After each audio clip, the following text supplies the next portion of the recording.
para solve natin to. So, ang gagawin natin dito, itong 8, gawin natin base 2. So, yan ay 2 raised to 3. Para ang mangyayari nga, maging ganito na, 2x plus 1 is equal to 2 raised to 3 x minus 1. So, gagamitan natin yan ng law of exponent. So, power is to another power, kaya yan ay maging 2 raised to 3 times x, 3x, minus 3 times 1 is negative 3. So, dahil, tingnan natin to.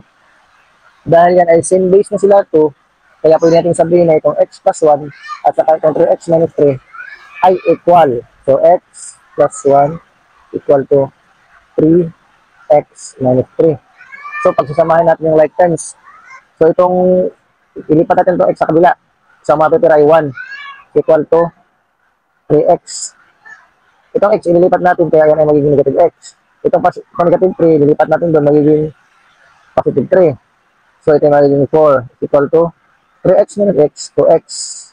So, divide natin both side by 2. So, ang x natin is equal to